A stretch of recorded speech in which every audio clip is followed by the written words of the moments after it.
On the quiet morning of March the 3rd, 1989, 5-year-old Justin Lee Turner began his day in the same gentle rhythm he always did.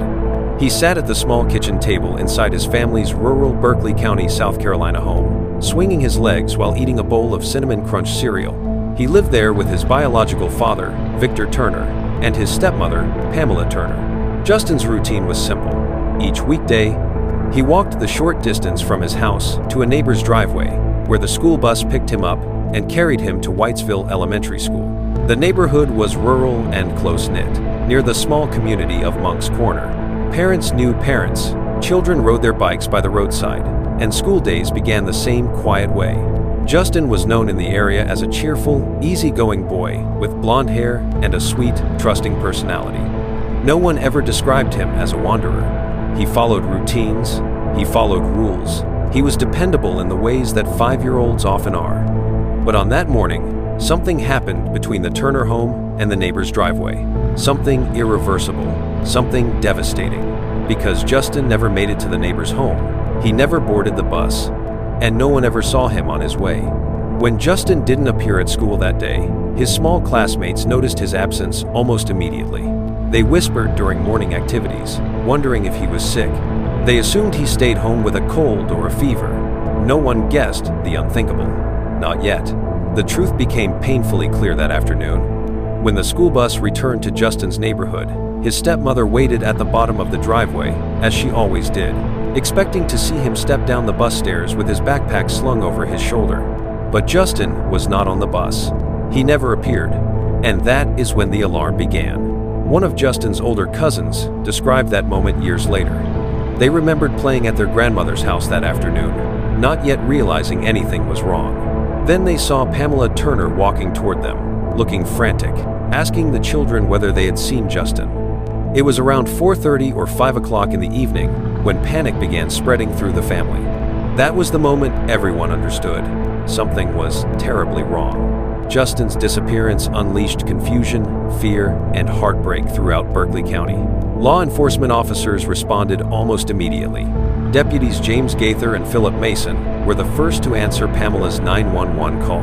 They searched the Turner property, the house, the camper on the land, and the surrounding woods. Teams of officers arrived. They searched ponds. They swept wooded areas in tight grid patterns. Search and rescue crews and volunteers scoured fields, creek banks, and tree lines. But no trace of Justin could be found.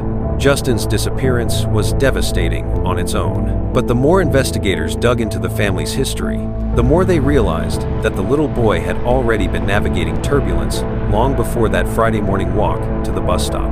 Justin was born in 1983 to parents Vivian Elaine Pace and Victor Turner. Their marriage had been troubled almost from the beginning. By the mid-1980s, the relationship had deteriorated. Arguments escalated. Tensions worsened. Eventually, the couple separated. After a difficult divorce, Victor was awarded primary custody of Justin. Elaine, who loved her son deeply, was still heavily involved through weekend visits and daily phone calls. Because of these family dynamics, police initially wondered whether Justin's mother, Elaine, could have taken him in a desperate attempt to change the custody arrangement. Investigators questioned her extensively. They confirmed she had been at her workplace when Justin disappeared. Her husband, Russell Pace, had also been at work. Both had solid alibis. But what truly stood out was the emotional agony in Elaine's voice when officers asked whether she had taken the boy. According to family members, she repeatedly begged the deputies to stop accusing her and instead find her child. Her exact words were remembered clearly. "I do not have my son. Will you please find my son?" While the search intensified, investigators continued combing the Turner property. They searched the camper several times. Deputies moved through the land methodically, determined to locate anything that could explain the child's disappearance. Dogs were brought in. Neighbors were questioned. Helicopters flew overhead, but no sign of Justin emerged. 2 days passed, then 3. And on the 3rd day, Sunday, March the 5th, 1989, something happened that would forever fracture the Turner family and shock the entire community. As search teams once again combed the property, Justin's father, Victor Turner, approached the camper on their land. Within seconds, literally seconds of stepping inside, Victor shouted for everyone to stand back. Because he had found something. And that something was his child. Inside a storage compartment of the camper, Victor Turner discovered the lifeless body of 5-year-old Justin Lee Turner. The boy had been strangled. He had also been subjected to sexual assault, according to medical testimony. One of his small hands was tightly clutching a clump of animal hair. For law enforcement, the discovery was devastating for another reason. That camper had already been searched. Multiple people had walked through it in the days before. Deputies had been inside it. Justin's grandmother had reportedly looked inside. Even neighbors recalled checking the camper. They had never seen anything, which meant only one thing: Justin's body must have been placed there later. The heartbreaking discovery sent shockwaves through Berkeley County. Parents kept their children inside. One grandfather later said he no longer allowed his grandson to step foot in the front yard because the idea that a child could be taken and murdered so close to home was simply too terrifying. Investigators immediately questioned Deputy Philip Mason, who had told his supervisors that he searched the camper the first day and found nothing. But Mason failed a polygraph test regarding the search. He insisted he looked inside. Others insisted they did as well. The situation became increasingly complicated and increasingly suspicious. If all of these people had checked the camper earlier, how could Justin's body appear there days later? Why would someone return to the property, avoid being seen, and hide the child in the family's own camper? And who would take such a risk? Even the condition of Justin's body raised disturbing questions. Several officers noted the child's body felt unusually cold, colder than expected, considering outdoor temperatures had been mild. This led some investigators to theorize that Justin's body may have been refrigerated before being placed in the camper. Crime scene technicians gathered everything they could from the property. Items were collected from the house, from the freezer, from the storage shed. Autopsy results revealed that Justin had food in his stomach, narrowing the likely time of death to a window between 10 o'clock in the morning and 3 o'clock in the afternoon on the day he disappeared. Criminal psychology expert David A. Caldwell later collaborated with investigators and suggested something important: Justin was most likely killed by someone who knew him. The level of access, the concealment, the placement of the body, and the intimate nature of the attack all pointed away from a stranger and towards someone close to the child. And soon, attention began shifting toward the people who lived in the house with him. Investigators re-interviewed Pamela and Victor Turner. They were asked again and again about their whereabouts, about the morning routine, about the last time they saw Justin alive.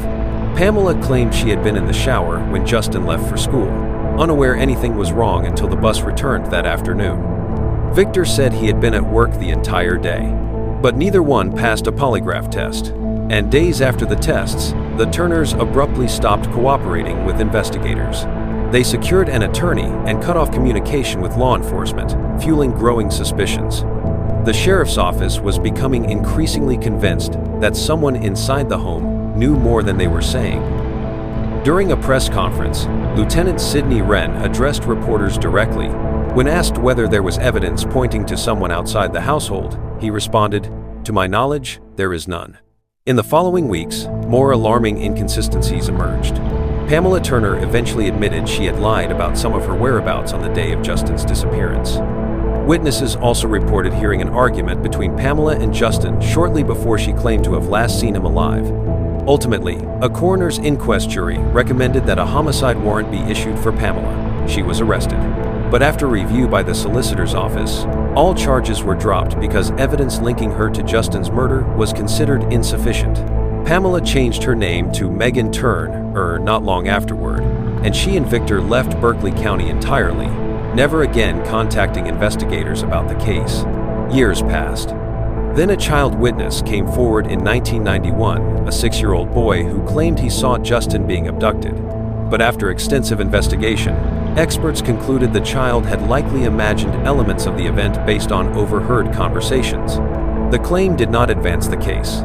The tragedy continued to echo through Justin's family. His biological mother, Elaine Pace, fought relentlessly for answers. She spent 15 years pleading for justice, but she passed away in 2004 without ever learning the truth about her son's murder. Before she died, she made her husband promise he would continue fighting on her behalf. He kept that promise.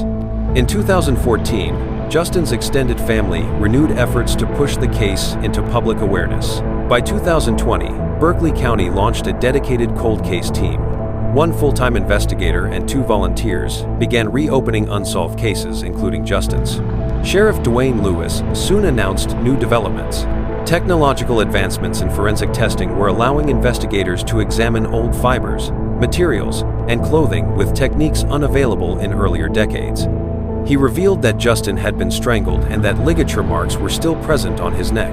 Authorities were now able to test specific fibers found in the Turner home against fibers found on Justin's clothing and neck wounds. These tests would become the turning point.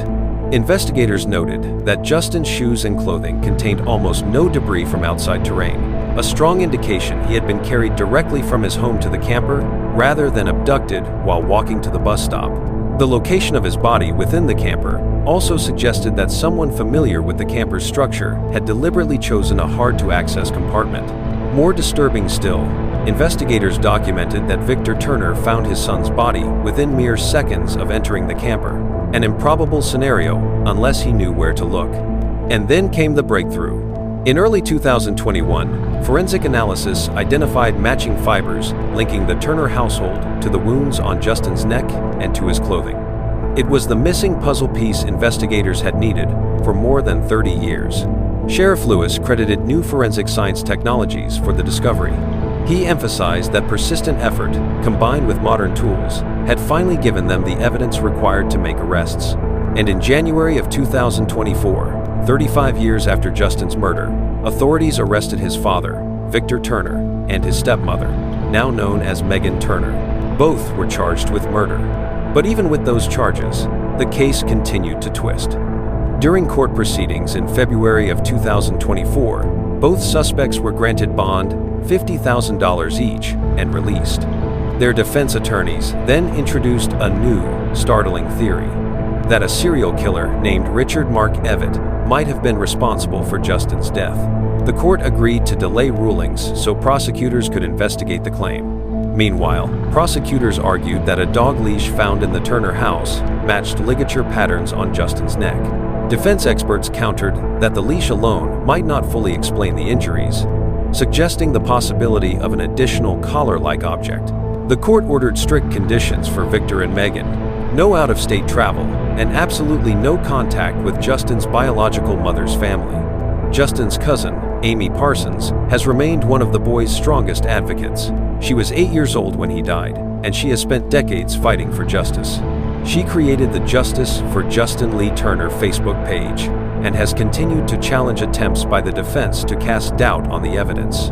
Amy has spoken publicly, expressing heartbreak that the people who should have loved and protected Justin are the ones now accused of his murder. In one emotional statement, she said directly to Victor and Megan, "You were supposed to take care of him, love him, and instead you tortured, abused, and murdered your child." She added that she hopes neither of them ever sees life outside prison walls again. Elaine Pace, Justin's mother, never lived to see these developments, but her pursuit of justice continues through Amy, Russell Pace, and other family members. Their dedication has helped keep Justin's case alive long enough for the evidence to finally catch up with the truth. Justin was laid to rest in Somerville Cemetery in Dorchester County. More than 200 mourners attended his funeral. His small coffin was surrounded by his favorite belongings, reminders of the life he should have lived, the milestones he should have reached, and the joy he should have brought to the world. Even decades later, the grief remains raw. But now, so does the hope that justice may finally be served. If you want to support investigations like this and help bring more cold cases into the light, make sure to like this video, leave a comment, and subscribe to Disturbed Intent. Your engagement helps these stories reach more people, and sometimes that is exactly what it takes to push a case toward justice. The discovery of Justin Turner's body inside the cramped storage compartment of the family camper on that Sunday morning in early March of 1989 marked the moment the case shifted from a desperate search for a missing child to a homicide investigation that would span more than 3 decades. But in those first hours, as law enforcement scrambled to secure a scene already contaminated by countless footprints and anxious family members, a much darker concern loomed in the minds of investigators. Someone had placed Justin's body in that camper after the initial searches. Deputies, neighbors, family members, all insisted they had checked that camper in the early hours of the investigation. They had opened its doors, climbed inside, and scanned the small space for any sign of the 5-year-old boy. They found nothing. Now, suddenly, the child's lifeless body was discovered in one of the most concealed compartments, a place nearly impossible to miss unless the body simply wasn't there before. This single detail fueled suspicions that whoever killed Justin had not only acted with chilling intent, but may have remained close by, possibly even inside the home, as law enforcement searched the surrounding property. It implied knowledge, opportunity, and confidence. And for seasoned investigators, that pointed to one unsettling conclusion: the killer was likely someone within the household. Deputies attempted to retrace the timeline of the morning Justin vanished. Pamela Turner told law enforcement she was in the shower around the time Justin would have walked the short path to the neighbor's driveway. She said she assumed Justin left the house on his own, as usual. She insisted she never saw him again after that. But as investigations unfolded, inconsistencies began pressing through cracks in her account. At the coroner's inquest held shortly after the body was found, testimony revealed that eyewitnesses had previously observed tension between Pamela and Justin. One witness recalled an altercation between them shortly before the timeline Pamela had given as the last moment she saw him alive. Pamela had also admitted she provided misinformation to investigators, claiming Justin had boarded the school bus and gone to class, a claim she later retracted. One investigator noted that this revision was not minor, it was foundational. If Justin never reached the neighbor's driveway, if he never approached the road that led to the bus stop, then the window of time in which he disappeared collapsed inward, placing the likely location of his death inside the Turner home itself. Justin's father, Victor Turner, maintained he had been at work as a pipe welder that day, insisting he had no knowledge of what happened to his son. But investigators struggled with a critical detail that would continue haunting the case for decades. How could Victor have located Justin's body within seconds of stepping into the camper when trained law enforcement officers had searched the same space and seen nothing? Sheriff's deputies were forced to consider the possibility that the discovery was not accidental. Perhaps Victor knew where to look. The autopsy results added further complication and further suspicion. The medical examiner reported that Justin had food in his stomach, narrowing the likely window of death to sometime between 10 o'clock in the morning and 3 o'clock in the afternoon on the day he was reported missing. That meant Justin died during a period when only a small number of individuals had direct access to him. And because the searchers found no environmental debris on Justin's clothing or shoes, investigators concluded the boy had not been dragged through woods or across grass. He was carried from the house to the camper. Dr. Caldwell, a criminal psychology expert consulted early in the investigation, provided insight that supported the developing theory. Justin's manner of death, the handling of his body, the risk level of returning to the property while police searched, and the concealment within the camper all suggested the killer was someone familiar to Justin. Someone who wouldn't cause him to run or scream. Someone who had been inside the home. Still, the sheriff's office needed evidence, not theories, and evidence was difficult to find. The days following the discovery were chaotic. Reporters crowded the street. Parents kept children inside. Community members whispered theories in grocery store aisles and church parking lots. The sheriff's office fielded calls around the clock, some from frightened locals, some from people claiming psychic visions, others offering strange or unrelated tips. It was chaos layered on grief. Meanwhile, investigators were still trying to understand how the camper became the final resting place of a child who had supposedly walked out of his home that morning. If deputies had searched the camper, and if neighbors had searched the camper, and if family members had searched it too, then how long had Justin been there before Victor found him? Hours? Minutes? Was he placed there that morning? That night? The next day? And by whom? Deputy Philip Mason, who insisted he searched the camper on the first day, became a point of focus. He failed a polygraph test regarding whether he had conducted the search properly. Mason argued that his nerves, stress, and guilt over failing to find the boy explained the result, but polygraphs only added confusion. Justin's grandmother also said she searched the camper. A neighbor claimed the same. Either all three people missed the child, or he wasn't there yet. The strange coldness of Justin's body only heightened suspicions. Temperatures that week were mild, not nearly cold enough to explain the condition of his remains. Investigators theorized the body may have been stored somewhere cooler, perhaps in a freezer, before being placed in the camper. Deputies gathered a freezer and a storage shed from the property to test for biological evidence. No usable DNA existed in 1989 to resolve these traces, and even today, the specifics remain difficult to interpret. During the investigation, detectives found themselves increasingly frustrated by conflicting accounts and limited technology. They re-questioned both Pamela and Victor, running through the same timeline over and over. But neither gave new information. Both were subjected to polygraph tests. Both failed. And shortly after the polygraphs, both stopped cooperating with law enforcement entirely. This withdrawal troubled investigators deeply. As one officer said at the time, "We've been unable to talk to them since last Wednesday." That silence would define the decades that followed. Following the initial investigation, a coroner's jury recommended that Pamela Turner be charged with homicide. The court agreed, and Pamela, who would later become known as Megan, was arrested. But in the weeks that followed, solicitors reviewed the case and determined the evidence was too insufficient to proceed. Charges were dropped. Pamela walked free. The community fractured. People questioned whether justice would ever be served. People questioned whether the killer was still walking freely through Berkeley County. And some questioned whether law enforcement had mishandled the case so severely in those first chaotic days that the truth might remain permanently hidden. With no charges sticking, the case grew cold. Years passed.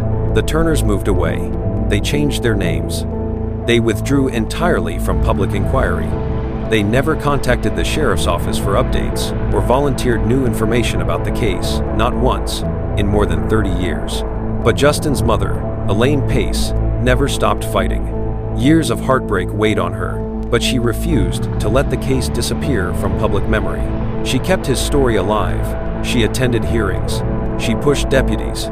She urged the media to continue covering the case. She fought with a mother's determination, hoping that one day someone would step forward or that evidence would speak louder than silence.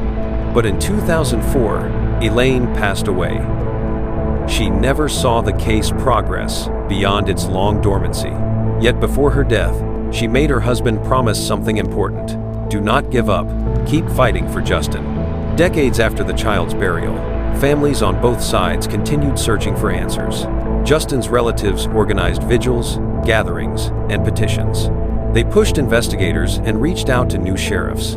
Justin's cousin, Amy Parsons, grew into the case's fiercest advocate, creating the Justice for Justin Lee Turner Facebook page, meeting with detectives, contacting media outlets, and reminding the world that an innocent child had been robbed of a life he never got to live. In January of 1991, a new development briefly stirred hope. A 6-year-old witness claimed he had seen Justin being abducted. But as investigators examined the claim, they realized the child's recollection may have been shaped by overheard conversations and community rumors. Ultimately, the testimony was deemed unreliable. Another dead end. By the time 20 years had passed, one truth weighed heavily on everyone involved. The case had grown cold, not because the story was forgotten, but because the evidence available in 1989 simply wasn't enough. Fiber analysis was basic. DNA testing capabilities were in their infancy, and the contamination of the crime scene made interpreting physical evidence almost impossible. But technology was evolving dramatically, and by 2020, law enforcement agencies across the country were reopening cold cases using new forensic methods that had been unimaginable in the late 1980s. Berkeley County established a dedicated cold case team, one full-time investigator, 2 trained volunteers, and a mission to revisit 9 unsolved local cases, including Justin's. Sheriff Dwayne Lewis held a press briefing that brought new hope to Justin's family and community. He confirmed that investigators had substantial forensic evidence, old fibers, clothing samples, and preserved materials that could now be analyzed with far more precision. He stated clearly, "We know for a fact that Justin was strangled to death. There were ligature marks on his neck. We recovered what we believe to be evidence of the murder. We have a lot of forensic evidence. We got here because of new technology and forensic medicine." That statement marked the first major break in the case in more than 30 years. Investigators began re-examining fibers collected from the Turner home. They compared them to fibers embedded in the ligature wounds on Justin's neck and to fibers found on his clothing. Slowly, Methodically, they began to see patterns associations they could not make in 1989, but could now identify with near scientific certainty. Around this time, a troubling detail resurfaced. Justin's clothing and shoes showed no signs of soil or debris from the outdoors. There were no scuff marks, no grass stains, no pine needles. This indicated that Justin had not walked to the bus stop, had not wandered into the woods, and had not struggled through fields. He had been carried directly from one controlled environment to another, and the fact that his body was hidden in one of the camper's most obscure compartments suggested that whoever hid it was intimately familiar with the vehicle's layout. According to the probable cause affidavit filed later, the Turners were the only people with keys and unrestricted access to the camper during that period. Another piece of the puzzle fell into place when investigators revisited witness testimonies from 1989. One deputy recalled Victor Turner asking a chilling question at the crime scene. "What happens if someone in the family did this?" Investigators had noted the comment at the time, but without evidence, it had remained a point of curiosity rather than a lead. Now, with new forensic results in hand, that question seemed far more ominous. Then came the breakthrough moment that transformed suspicion into action. Forensic analysts identified fiber matches between items inside the Turner home and fibers found on Justin's body. It was the missing connection investigators had needed for more than 3 decades. In April of 2021, Berkeley County's cold case team prepared their findings. They worked with crime labs, consulted experts, and reconstructed the timeline using both old testimony and new science. The evidence pointed consistently toward the people closest to Justin, the only individuals with unrestricted access to him during the window of his disappearance. Finally, in early January of 2024, 35 years after Justin's murder, investigators moved forward. On January the 9th, 2024, Justin's stepmother, now known as Megan Turner, and his father, Victor Turner, were arrested and charged with murder. They were taken into custody in Lawrence County before being transferred back to Berkeley County for their court hearings. But even their arrests did not bring an immediate sense of closure. In fact, the courtroom developments that followed only deepened the tension. In February of 2024, both suspects appeared before a judge. Shockingly, both were granted bond, $50,000 each. Megan was released on February the 8th. Victor was released the next day. Family members were outraged. Justin's cousin, Amy Parsons, told reporters she could not believe the people accused of killing Justin were allowed to walk free after decades of silence, deception, and avoidance. Then, as if the case needed another complication, the defense introduced a new theory that Justin may have been killed by serial killer Richard Mark Evatt. They argued there were similarities in method and opportunity. Prosecutors countered that the theory required significant investigation, but they acknowledged the claim could not be dismissed without review. The judge allowed additional time to assess the serial killer argument. Meanwhile, prosecutors pointed to evidence, suggesting the dog leash found in the Turner household matched the ligature pattern on Justin's neck. Defense attorneys argued that the marks were inconsistent with a single leash, and they suggested a collar may also have been used. The differences in interpretation became a central debate in the pretrial hearings. As the court awaited further evidence, the judge imposed strict conditions on both defendants. They were forbidden from contacting Justin's biological mother's family. They were prohibited from leaving South Carolina while awaiting further legal proceedings. They were ordered to remain available to investigators at all times.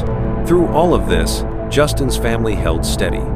They attended hearings, they spoke publicly, they maintained pressure, and they remembered Elaine Pace, who had begged authorities for decades to find justice for the son taken from her far too soon. Amy Parsons delivered a powerful message directly to Victor and Megan through the media. You were supposed to take care of him, love him, and instead you tortured, abused, and murdered your child. It takes a sick individual to do what you did to that baby. And I hope you never see life outside those prison walls. Her voice shook with grief and fury. And in those moments, the world glimpsed the unending pain inflicted by Justin's death. But beneath that, grief lived a quiet belief that after decades of waiting, justice was finally approaching. If you believe cold cases deserve answers, and justice is worth fighting for, no matter how long it takes, make sure to like this video, leave a comment, and subscribe to Disturbed Intent. Stories like Justin's deserve to be heard. In the months following the arrests of Victor and Megan Turner in early 2024, Berkeley County law enforcement began reconstructing the 35-year history of the case in exhaustive detail. Detectives and prosecutors sifted through decades of inconsistent statements, reanalyzed archived notes, revisited interviews long forgotten, and re-examined every physical detail connected to the disappearance and murder of 5-year-old Justin Turner. They knew that a case this old, built upon fragments of evidence gathered in an era before modern forensic standards existed, would require precision. The path to prosecution would be long, methodical, and deeply scrutinized. But the story of Justin's murder had never been simple. It was a case riddled with contradictions, overshadowed by missteps, and tangled in decades of emotional trauma, a story shaped by the silence of the people closest to Justin and the unwavering determination of the people who loved him most. Long before forensic breakthroughs emerged, investigators had struggled to understand the events of that day in early March of 1989. Much of the confusion stemmed from the very moment Justin was reported missing. Pamela Turner told deputies that Justin had left the house as usual to walk toward the neighbor's driveway and catch the school bus. She said she had gone into the shower, heard nothing unusual, and assumed Justin had reached the bus safely. But the afternoon bus ride shattered that assumption. When Justin did not step off the bus, Pamela told deputies she thought maybe he had stayed home sick. But deputies quickly discovered that Justin had never been at school, never boarded the bus, and was never seen outside the house by any witness that morning. When investigators later learned that Pamela had admitted to giving false information about Justin's whereabouts that morning, the timeline collapsed inward again. She had originally claimed Justin got on the bus. That was untrue. She claimed he had walked out of the house safely. That too became doubtful. Witnesses reported hearing an argument between her and Justin before she claimed to have last seen him alive. And when investigators asked her to account for the hours between 7 o'clock in the morning and the time school let out, she could not provide a consistent explanation. Meanwhile, Victor Turner maintained he was at work as a pipe welder during those critical morning hours. Yet prosecutors would later point to several details that made them question his innocence as well. His discovery of Justin's body inside the camper occurred so quickly, within seconds, that investigators found it suspicious. Trained deputies had searched the camper and failed to find the boy. Neighbors had looked inside. Justin's grandmother had reportedly checked it as well. But Victor found the body almost immediately, without hesitation, without searching other compartments, without confusion. Detectives would later emphasize this point in their probable cause affidavit. The swiftness of Victor's discovery, they argued, suggested prior knowledge of where Justin's body had been placed. But in 1989, investigators lacked the evidence to definitively link either adult to the crime. The early stages of the investigation had already been compromised. The property had been flooded with volunteers before deputies could secure the scene. Footprints trampled potential evidence. The camper was opened repeatedly. Items were moved. Doors were touched by numerous hands. And the sheer volume of people who had walked through the area made it nearly impossible to isolate reliable forensic traces. Rumors spread quickly through Berkeley County, some pointing to strangers, others to drifters, others to long-standing feuds, and still others to obscure theories involving cult activity or unknown predators. Newspapers ran interviews with worried families. Parents tightened their rules, and amid the rising panic, the sheriff's office struggled to contain misinformation. In those first few weeks after Justin's death, Pamela was arrested under the initial recommendation of a coroner's jury. Her arrest was front-page news. The community erupted with speculation. But after the solicitor's office reviewed the evidence, the case was deemed too weak to proceed. There were too many unknowns, too many possible explanations, too many gaps created by the mishandling of the early crime scene. Without physical evidence linking her to the murder, charges were dropped. Pamela left the county, changed her name to Megan, and severed contact with investigators. Victor did the same. As the years passed, the Turners faded from public view entirely. Meanwhile, Justin's biological mother, Elaine Pace, was fighting a very different battle. The grief she endured was immeasurable. She had lost custody of Justin during her divorce from Victor, but she remained extremely close to her son. She called him every day. She saw him on weekends. She loved him deeply. And when investigators initially questioned her and her husband Russell, examining whether parental kidnapping might have occurred, Elaine begged them again and again to find her son. Her family remembered those phone calls. How deputies asked her repeatedly what she had done. How Elaine wept over the accusation, insisting, "I do not have my son. Will you please find my son?" She never stopped fighting for answers. In the years after Justin's murder, Elaine pushed authorities to hold new hearings, reevaluate witness statements, and explore possible forensic testing. But forensic science in the 1990s had few tools capable of solving a degraded, contaminated case.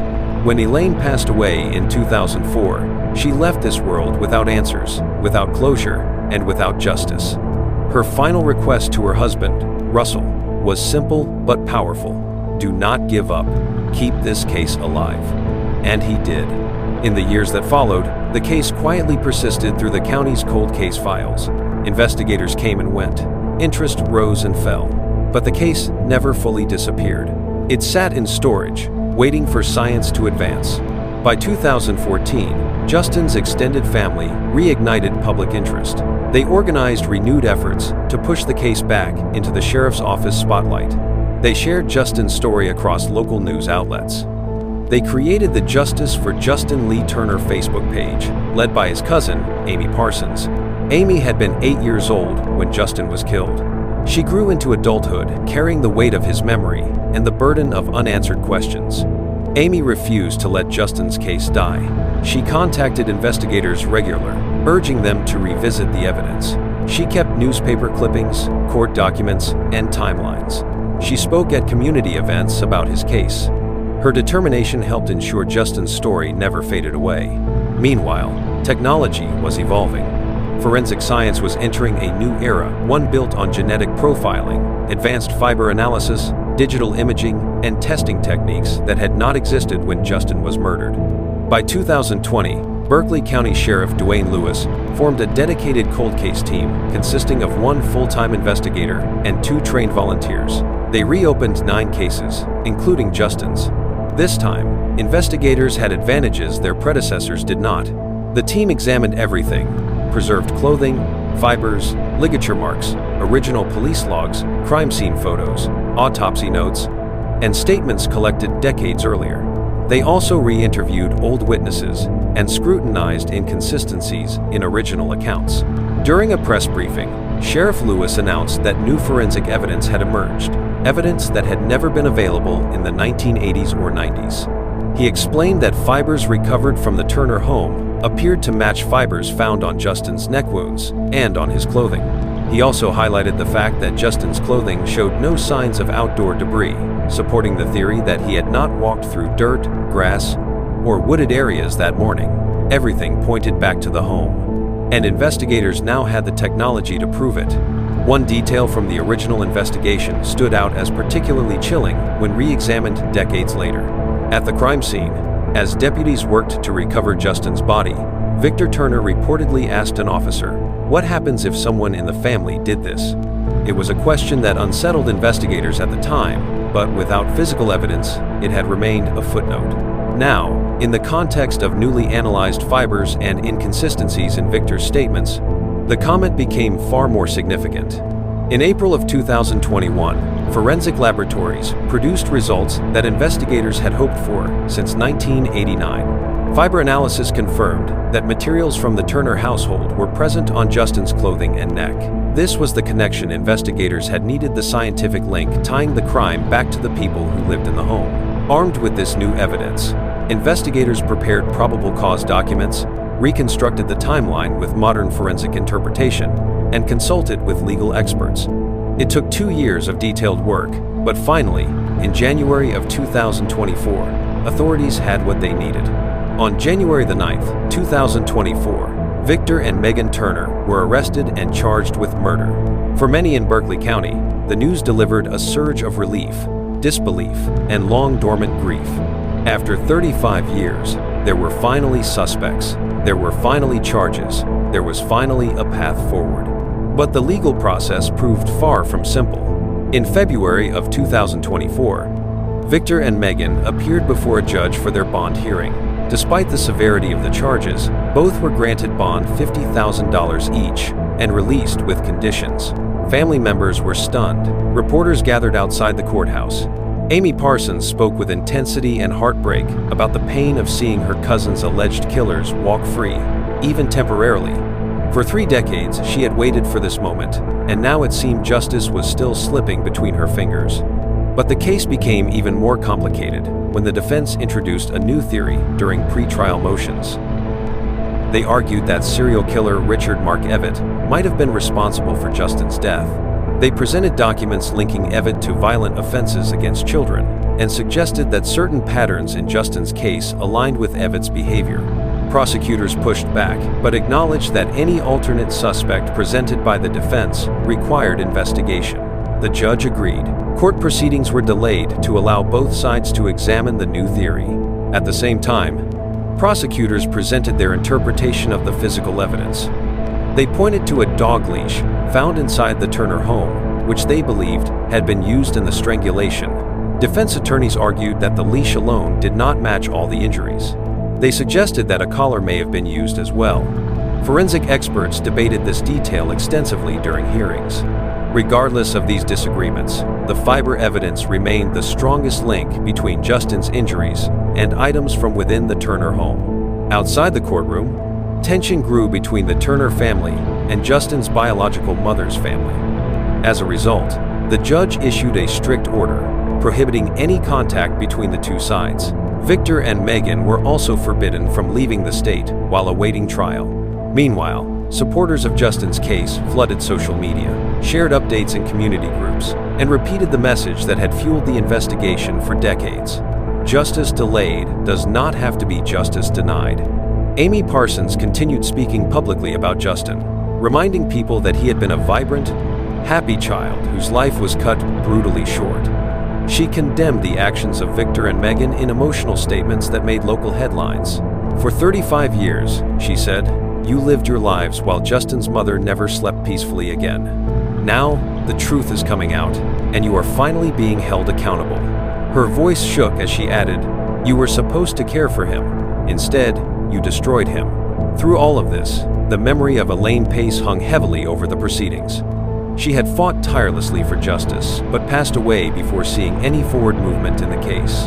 On social media, supporters often wrote messages dedicated to her, saying they believed she would be proud of how far the case had come. But justice is rarely linear. It bends, stalls, advances, regresses. And through 35 years of uncertainty, heartbreak, rumors, false leads, and scientific limitations, Justin's case had tested the patience and resolve of everyone involved. Yet progress did not happen by accident.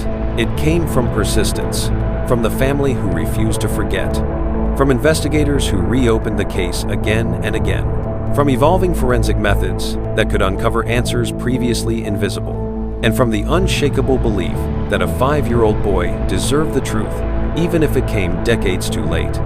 In every episode of Disturbed Intent, we remind viewers that cold cases do not close on their own. They close because someone chooses to keep pushing.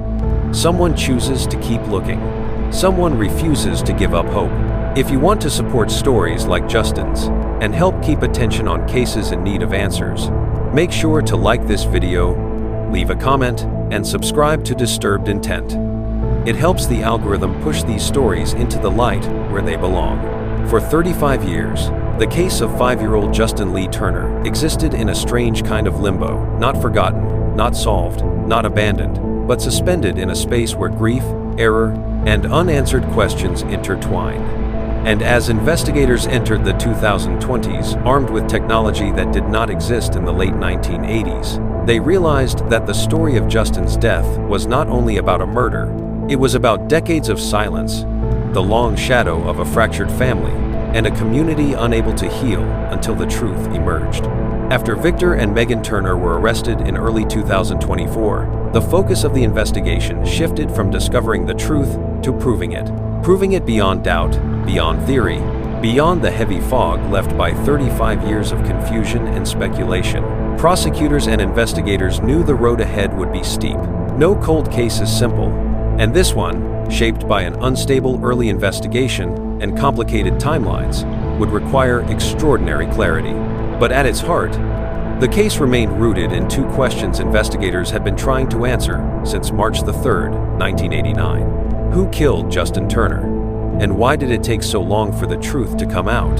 To understand how the case progressed to the point of arrest, investigators revisited the earliest stages of the disappearance, stripping away decades of rumor to focus only on verifiable facts. Justin did not walk to the bus stop that morning. He never left the house alive. He died between 10 o'clock in the morning and 3 o'clock in the afternoon. He was carried, not dragged, to the camper. His body was placed in the compartment after early searches had occurred. His stomach contents indicated he had eaten shortly before his death, and the condition of his clothing suggested he had not been outside on the ground. Those points alone eliminated the possibility of a stranger abduction. They also suggested that the killer had access, time, and familiarity not only with Justin's routine, but with the layout of the home and camper.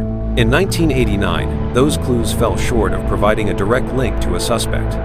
Forensic science lacked the sophistication to extract meaningful results from degraded fibers or faint ligature transfers. Evidence was collected, but the tools required to interpret it simply did not exist. The tragedy of Justin's case is not that no evidence was present, but that the evidence waited decades for science to catch up. When the cold case unit re-examined the collection of fibers preserved from the Turner home, they found what investigators had always suspected might be there. Fibers embedded in Justin's neck wounds matched fibers from items found inside the house. Microscopic patterns from the ligature marks matched materials stored within the residence. Forensic comparisons demonstrated that the injuries were not random and not caused by an unknown outsider. They were consistent with items known to be in the Turner household at the time of the murder. The discovery renewed urgency among investigators. But forensic evidence alone is rarely enough.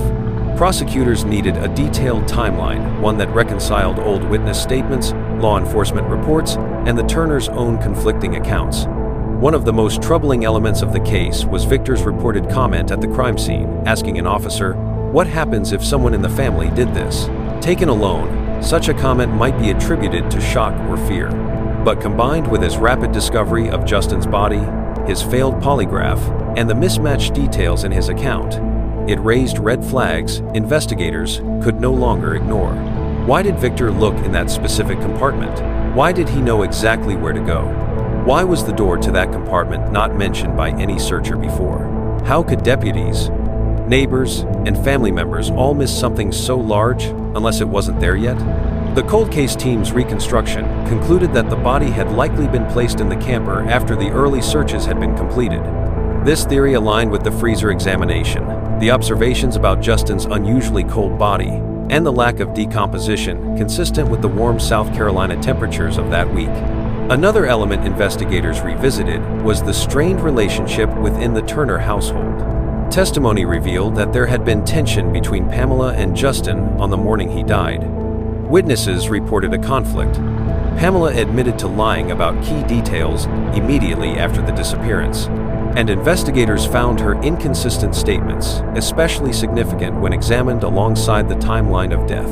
Still, because early investigators lacked the forensic tools to definitively connect the Turners to Justin's death, both Victor and Pamela, now Megan, were able to move away, reinvent themselves, and avoid further scrutiny for decades. They never checked on the case again. They never contacted investigators. They never offered new information. Not in 5 years. Not in 10 years. Not in 20 years.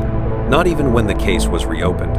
This absence of engagement stood in stark contrast to the efforts of Justin's maternal family.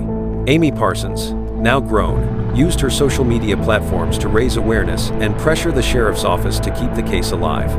She spoke on her family's behalf at community gatherings. She appeared in interviews.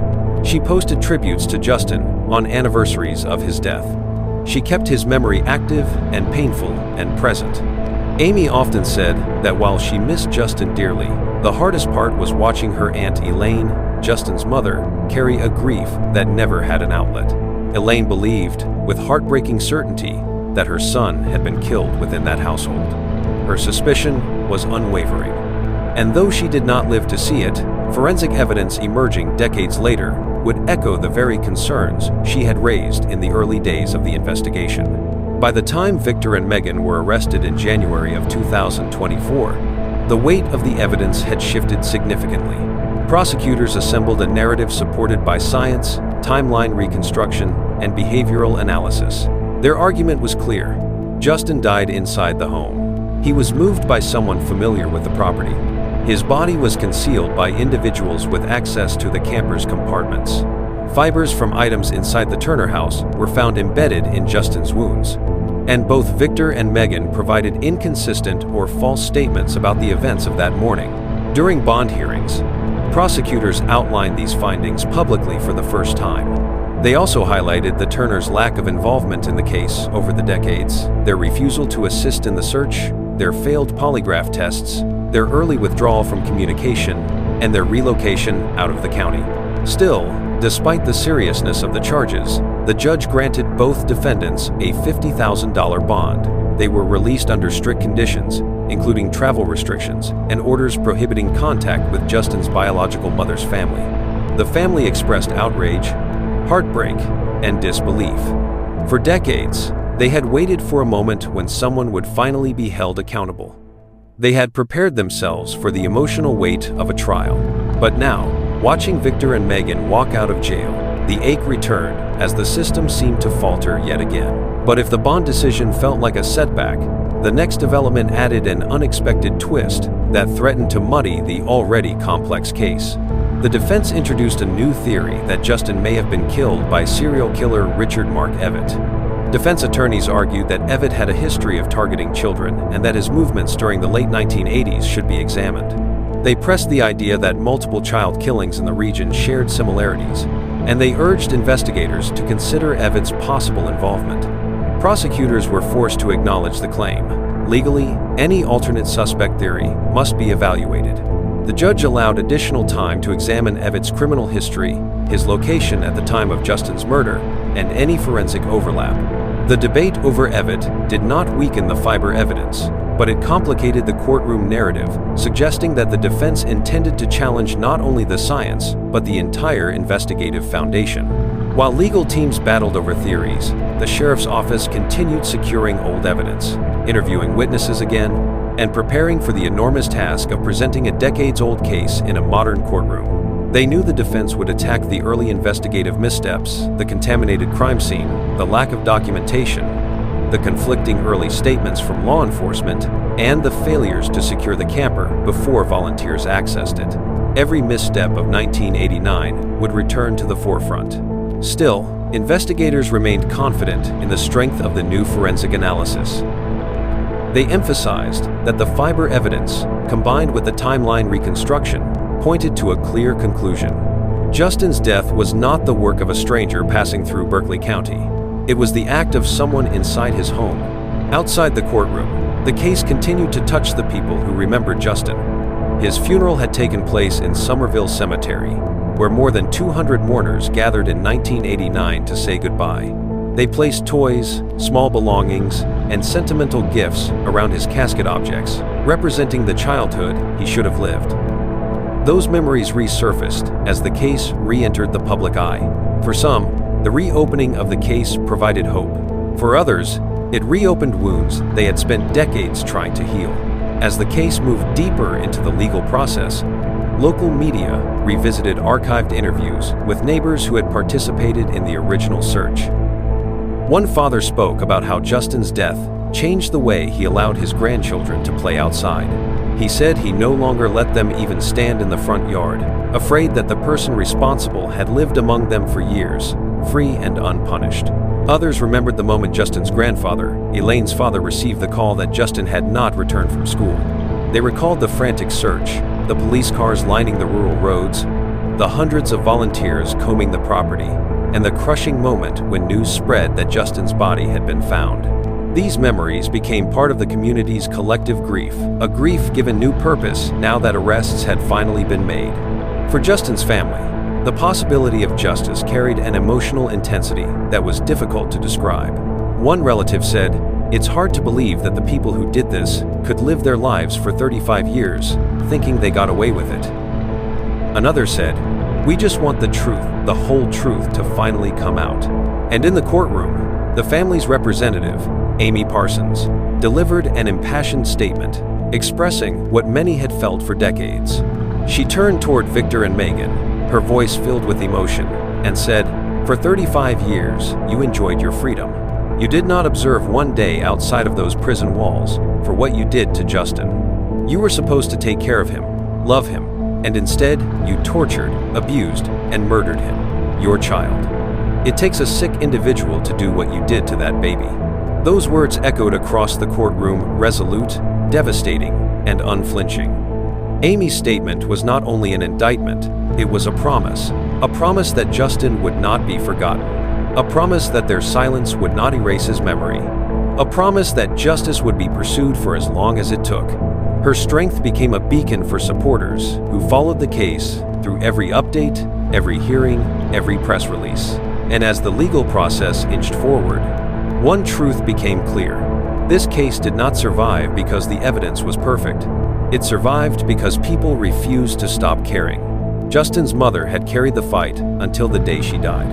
His cousin carried it after her. His family carried it through decades of heartbreak. And the cold case team carried it the rest of the way. Today, as the case continues through the legal system, the pursuit of justice is ongoing. The truth is still unfolding. And the story is still being written, not only in courtrooms, but in the hearts of the people who remembered Justin and who refused to let his death become just another forgotten tragedy. The case of Justin Turner is a reminder of why cold cases must never be abandoned, because time does not erase truth, it only delays it. And when truth emerges, even after 35 years, it can still change everything. If you believe in keeping stories like Justin's alive, if you believe that every child deserves justice and every unanswered case deserves attention, take a moment to like this video, leave a comment, and subscribe to Disturbed Intent. Your engagement helps ensure these stories reach the people who may hold answers. It keeps pressure on the cases that need it most. And it honors the memories of victims who can no longer speak for themselves. Because justice delayed is not justice denied, not if we refuse to stop fighting for it.